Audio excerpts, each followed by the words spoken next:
Now, a TalkTV investigation has revealed that 3 XL bully dogs have destroyed every single day last year. The breed is believed to be responsible for up to a quarter of the 14,000 attacks by dogs in 2023. And across all dog breeds, 3,823 dogs were seized by police for being aggressive or attacking a person.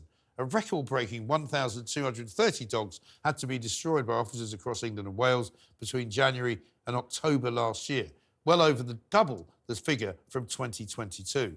And those shocking stats come during the same week the government brought in a phased ban on XL bully dogs. To talk about this further, I'm joined by dog behaviourist Hannah Molloy. Hannah, a very good evening to you. Thanks very much indeed for joining us. All of those numbers are quite high, aren't they? And they're quite worrying for anyone who remembers either being in the presence of an aggressive dog or having been unfortunate enough to suffer an attack from a dog. But we're seeing a very strange kind of reaction, aren't we, to government policy on XL bully dogs. Why do you think people are being so protective of their rights to have them? I think the difficulty is the data, actually. Yeah. I think this report tells us two things. One, that we have a dog ownership problem. So like we see with all things, they say guns don't kill people, people kill people. Yeah. You know what? Dog owners have not controlled their dogs and loads of people have been hurt and far too many people have lost their lives as a consequence. So we have a dog ownership problem in the UK that we really need to address. But we also have a data collection problem. And so the difficulty when we look at reports like this is that at best, this data is misleading. Yeah. At worst, it's actually wrong. So when people take a police report about a dangerous dog incident, guessing the breed is often what happens. So you might have a dog that has attacked another dog or even a person. And when the police come to take evidence, they might say, oh, it's a big dog. And this has been, for many, many years now, we have been terrible at naming the breed of dog that has been involved in some of these incidents. And so I think it has been heavily weighted towards the XL bully. However, if we find that this data is correct and a quarter of the attacks have actually been XL bullies, which have only recently been defined. So that's a tricky one, isn't it? Yeah. They've only recently been described in all of their characteristics. And yet for a really long time, we've been saying it's definitely an XL bully, but we didn't know what one of those was a year ago. Right. So that's confusing, isn't it? Now, even if we said that a quarter of these attacks were XL bullies, the problem with that is that it doesn't necessarily mean correlation and causation aren't necessarily the same thing. So the statistic that's often used is that red cars are more often involved in incidences than any other colour. So what we've done here is we've banned the red car. So when we see reports like this, what I'm seeing here is dogs who are over threshold and stressed out. This is definitely the dog that killed Jack Liss that we're looking at here. And this dog has been horribly treated, badly abused. And what we never get when we look at dog bite statistics or dog attack reports is the background. What happened to the dog beforehand? Where was it bought? How was it handled? I know from one of the reports of the dog that attacked many people in Birmingham, when they caught that dog and took it to the vets, they found that it was horribly dehydrated. In fact, it almost died. Yeah. So that was a dog that was outside on one of the hottest days of the year, not being handled well, arguably in an abusive environment. And so I think what a lot of people are doing is going, hold on a minute, why are we blaming dogs that we are responsible for looking after, for breeding, for training, and for controlling? So most people, I think, are crying out for genuine measures that are going to protect the public and keep us all safe. And we know, because of history, that banning dogs is not the best way to protect the public. Maybe not. But looking at some of the data here, we're going to bring in Metropolitan Police Officer, former Metropolitan Police Officer Peter Kirkendall. You know, looking at some of the figures here, 1,230 dogs had to be destroyed. That's up over 100%, nearly 150% on 2022. And the number of people killed by dogs, 16, compared to just 6 in 2022. So there's obviously something going wrong. Peter, what do you make of what you've just heard there? And is she right that, you know, we need to be better at actually, you know, controlling these dogs and maybe outlawing them isn't the answer? I think the two key points that have just been made are perfectly valid. The data is anything but perfect. And we have the issue of, is it causation or is it just correlation? Both of those are valid points. The first one, data quality, is something that bedevils policing generally across the whole of crime statistics and everything else to do with policing. You've got the same sorts of problems with the data collection. And only when you've got good, reliable, accurate data can you then really start to understand whether there's causation or correlation. And that takes time, and that involves large amounts of data over long periods of time. And the research continually being finessed. Now, we've not got those things either in this area. And so we're flying a little bit blind. What we do know is that dogs are involved in causing harm of varying degrees, right up to and including death, in a very small number of cases, with correspondingly increasing numbers of instances at each lower level of harm. And the nature of the dogs involved in those cases, yes, I think we can safely say there's a focus of these types of dog at the higher ends of the scale, involved in these more serious incidents. And that's probably primarily a factor of the nature of the animal itself, their power, their musculature, their breeding, the traits that are actually bred into them for legitimate reasons, which then creates a problem when those dogs are not handled properly.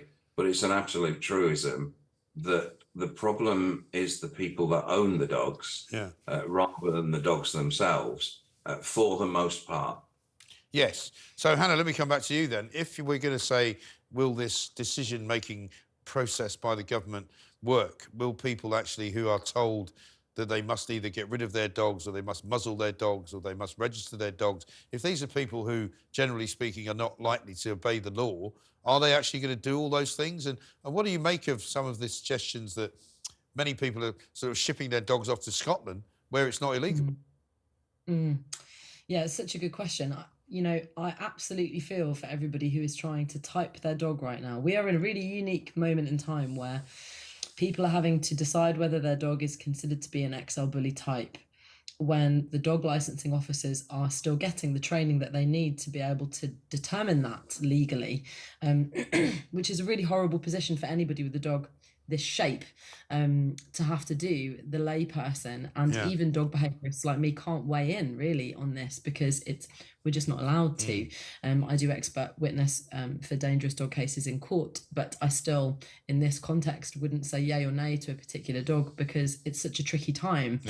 So yeah, I totally understand people. There are loads of dogs that are never going to just flip. Dogs don't just flip. There are so many incidences that happen before dogs get to the stage where they are, bite holding on a human being. That's really extreme. So there are, thousands of dogs across the UK who are having to have their lives horribly restricted by this law that arguably are never going to be put in situations like this dog beast was put into, or abused in the way that this dog beast was abused. And so it's really tricky. And one other thing that I think we really need to be aware of right now is the language that we're using around these cases needs some serious work. So right now we're still referring to dogs as devil dogs or hounds from hell. And there's a lot of people in the country who are fearful anyway, and it's leading to dogs being really horribly killed. And there's a recent report, wasn't there, of a dog who was tied up and burned. And that is because people genuinely believe that these dogs are very, very scary and properly dangerous. And I just don't think we have the data yet that can definitely say that they are, because of the way that they look. What we know is there's lots of these dogs, they're very popular. And of course, pound for pound, as my colleague was saying here, they can do a lot more damage because they're big dogs. So I would really love to see that we have better data collection, definitely, really needs improving, and that we create the dog licensing agency. It's time. We have the DVLA, we can have the DLA. and we can really start to look at where these dogs are coming from, educate owners properly, and do something that is going to properly protect the public. But let's go back to Peter there. I mean, Peter, we used to have a dog licence, you know. It got done away with on the basis that it didn't really work because people just ignored it and didn't bother getting one, which is not always the best good reason to get rid of a law. But is there a danger here that with these new regulations, it'll actually make things worse because not everybody will do what they're supposed to do? And if they do ship them all off to Scotland, you know, how is that going to help? I'm not sure that it'll make things worse as such. We've got a situation, I think, where we've got irresponsible, young, for a large part, young owners of these dogs that are deliberately having these dogs for aggressive purposes. They like to have a dog that comes across as being aggressive. They like to have a dog that looks the part, as it were. If they're going to be involved in minor crime and try and build some sort of reputation for themselves, they like to have this dog to be part of that. And so regardless of whatever the licensing regime is or any other regime we put around it, they are by far the more likely not to comply with it, whatever it is. But we've got a key part of the issue there. Whatever law we have needs to be enforceable.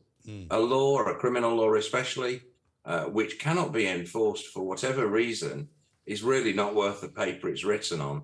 And that causes problems because it brings the law into disrepute, and that feeling of the law's there, but nobody does anything about it, that spreads into other areas. We see it with roads policing, for instance, and speed limits and things like that. If people know that they're not enforced, then steadily over time, compliance with those laws will steadily ebb away, and we'll be left with a situation where the law might as well not exist. And we are definitely in danger of that here, because the vast majority of interactions that the police or any other agency are going to have with dogs are not going to be anywhere near the seriousness of the relatively tiny number of cases that we're talking about where really serious harm or death has been caused. No. And so we need to ensure whatever we have, it is actually practically enforceable, or it isn't going to be worth the paper it's written on. Exactly right.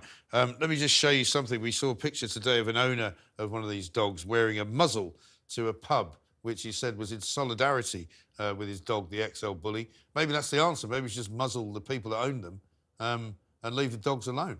Hannah. Oh, bless him. He's doing what he can do, isn't he? And do you know what? Again, as I say, we have an issue here with enforcement. Again, for me, if we had a dog licence, charging everybody that has an XL Bully £92 to register their dog. And if we had a dog licence and everybody had to pay maybe £100 for a dog licence, there's 12 million dogs in the UK. That's £1.2 billion. Yeah. So when we talk about enforcement and creating a resource to enforce, it's right there. And it's really not that difficult. And I think most people who have had to sign up to this exemption scheme, one of the suggestions that I made was that you are at the front of the curve. And what my heart would be is to see that every dog owner in the UK has a dog licence, has a mandatory education scheme, has their dog microchipped, that we have much better enforcement. So you'd need to be connected to the dog that you own and responsible for it, and then higher levels of penalties for when your dog is dangerously out of control in a public place. I know so many dogs like this. You just get goaded by little dogs. I've seen Dachshunds go for me as you walk past in the same way as that dog in that video had done, because they're over aroused. They're just not going to take my arm off because that's the difference. I mean, that is the big difference, and that is the crucial difference, isn't it? But listen, Hannah Molloy, thank you very much indeed. Peter Kirkham as well. Appreciate you coming on. This is, of course, the Independent Republican Mike Graham.